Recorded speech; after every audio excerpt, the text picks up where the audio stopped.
Olá, meus amores! Bem-vinda a mais um vídeo do canal. Tô aqui mais uma vez para falar com vocês. E hoje vai ser um vídeo muito especial. Eu vou falar muito sobre meu coração, sobre propósito de vida e vou contar um pouquinho do meu testemunho sobre o meu propósito de vida para que se sirva de inspiração para alguém. Não sei se isso vai interessar para você assistir, se você vai gostar da minha história, mas é a minha história e eu queria trazer isso aqui para você. Então, se você quer assistir, se você tá gostando, já deixa o seu like. Bom, então vamos lá. Queria falar um pouquinho sobre propósito de vida e como isso é amplo e totalmente ligado à espiritualidade, à nossa parte divina, a Deus, ao nosso propósito, está totalmente ligado ao nosso coração. E a minha história em relação a tudo isso que eu quero trazer para você hoje, é a primeira vez que eu vou falar sobre isso, talvez eu vou picar em alguns vídeos, então vai acompanhando tudo para você compreender. E se fizer sentido no seu coração, comenta aqui embaixo para mim. Então, eu venho de uma estrutura onde eu sempre fui muito cobrada, tanto da minha família, quanto da escola, quanto das escolhas que eu mesma, quando criança, fiz, que era fazer balé. Então, balé é uma arte, né, muito rígida, e eu me adaptei muito facilmente. Eu entrei com 3 anos e saí adolescente já, depois de todo o processo de evolução dentro do balé, dentro do sapateado. Então eu me dediquei muito a isso, e isso hoje eu vejo que não é que eu me adaptei, eu escolhi o balé porque eu já venho nessa configuração, eu já vinha com isso muito, de ser muito certa, de fazer tudo correto, de gostar de estudar, de fazer na perfeição. E isso a princípio era uma coisa boa, mas depois com o tempo isso foi desconectando de mim, e isso gerou uma profunda cobrança de mim comigo mesma. É como se o mundo não cobrasse mais, mas que eu cobrava muito de mim. Então eu tinha uma linguagem comigo muitas vezes desrespeitosa, sem amor próprio, ou por exemplo, quando acontece alguma coisa e a gente fala, nossa, que burra, você fez errado, não deveria ter feito dessa forma. Então tinha uma comunicação muito violenta comigo. E isso eu percebo, e hoje eu falo muito sobre isso, que é você ter essa comunicação não violenta com você. Ou seja, hoje eu falo, né, não, tá tudo bem, aconteceu, você aprendeu uma forma nova, né, ou você aprendeu uma forma de não fazer, e que bom que você fez, né, porque você viu que dava errado e agora você não vai fazer mais de novo. Então, essa é a maneira como eu falo comigo. Mas na época de escola, de faculdade, então eu ficava muito, por mais que não parecesse as pessoas, eu estava cobrando muito de mim. E a minha construção foi dessa forma, né? O balé, ele trouxe toda essa forma de pensar, e você não pode ter um fio de cabelo solto.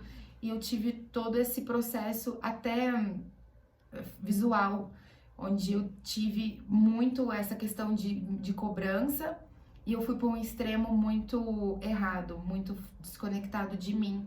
E depois eu passei um outro extremo para eu achar o meio onde eu me sentia feliz, onde eu me sentia bem, que é hoje, certo?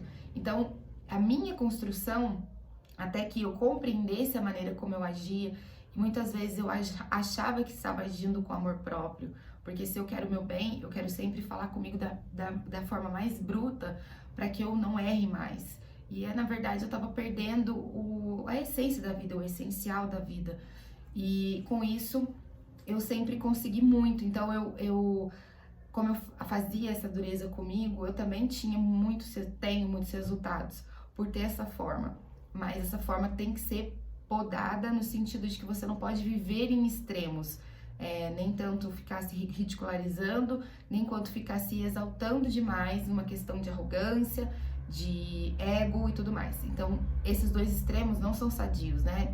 Acho que nenhum extremo é sadio, né? Se ele tá no extremo, é porque ele já foi para um outro caminho, que não é o meio termo, que não é a consolidação ali daquilo, que você não consegue manter na sua vida nenhum extremo, né? Você sempre tem que achar o caminho do meio, uma terceira via viável para o seu coração.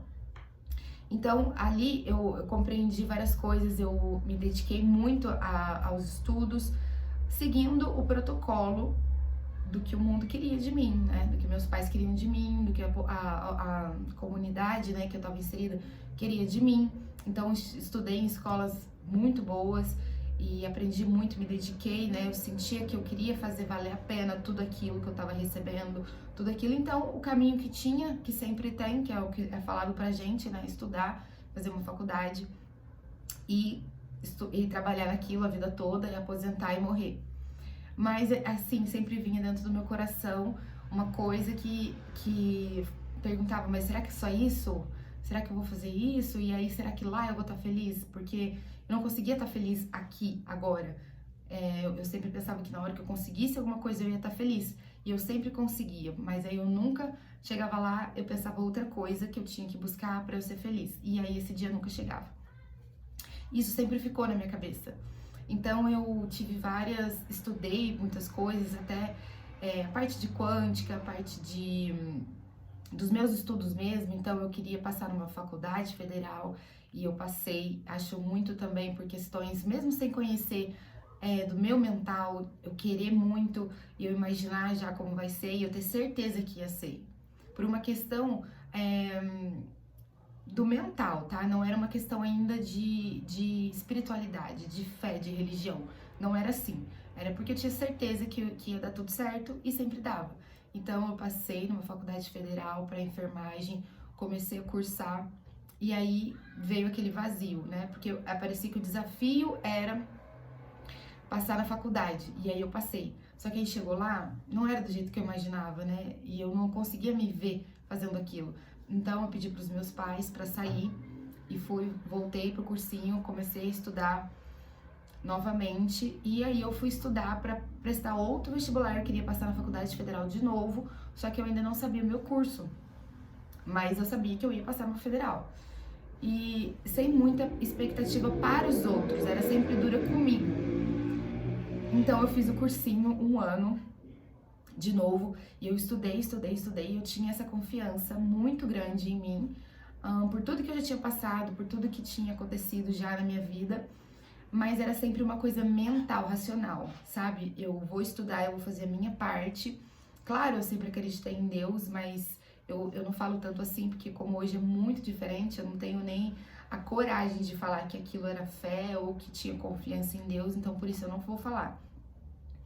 Mas era uma fé, assim, igual todo mundo, a maioria, né?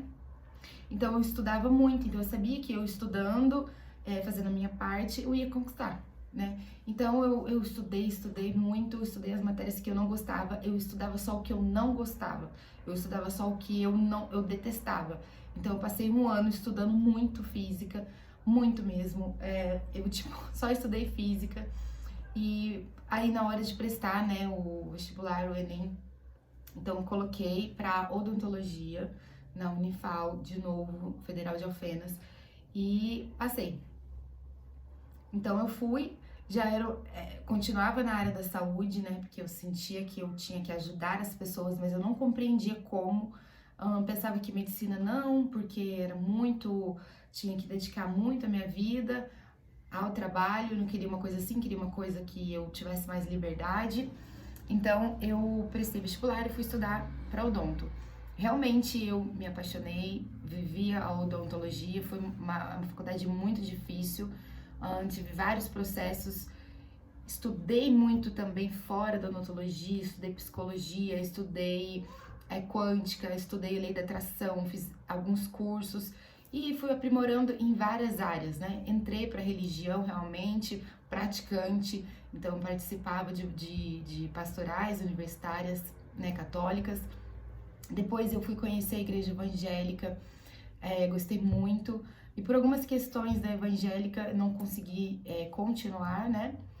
Mas me sentia muito amada ali dentro, sentia o poder do Espírito Santo e tocava muito meu coração, só que ainda não era de uma forma que eu conseguisse compreender, que eu conseguisse trazer para a verdade dentro de mim, ainda não. E aí o tempo foi passando, eu me formei, comecei a trabalhar como dentista, todo mundo que me conhece vai saber que eu amava e amo sim a odontologia, amo o fato de você poder pegar um paciente, tirar aquela dor e amenizar para ele uma dor, amenizar para uma senhora que tá em dor, solucionar aquele problema, devolver o sorriso, devolver a autoestima.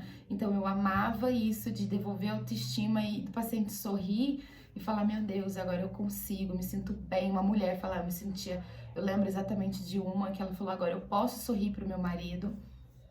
Então eu passei todo esse processo e fiquei muito feliz de estar vivenciando todo o processo da odontologia, vivendo a profissão, até que quando aconteceu a pandemia, eu vim embora, né? Eu estava em São Paulo e eu vim embora para casa dos meus pais e comecei a fazer algumas coisas porque eu não queria ficar parada, mas eu não iria atender naquele momento.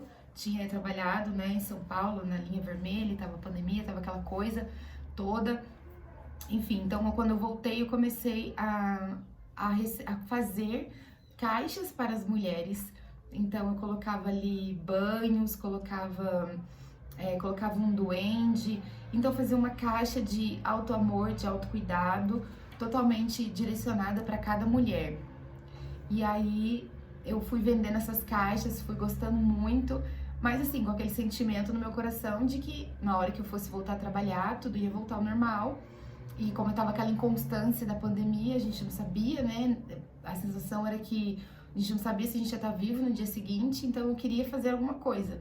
E aí foi quando começou a despertar em mim eu colocar o meu jeito pra fora. Antes sempre foi aquele negócio tabelado, aquele negócio totalmente corretinho, tanto de tudo, apesar que eu sempre tive um outro extremo, que eu transitava nos extremos, então eu tinha aquelas pessoas que achavam que eu era meio doida, fiz tatuagens e tudo mais, mas dentro de mim a coisa era muito...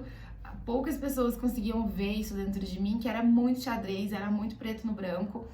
Eu era muito crítica, muito dura comigo, muito correta com as coisas.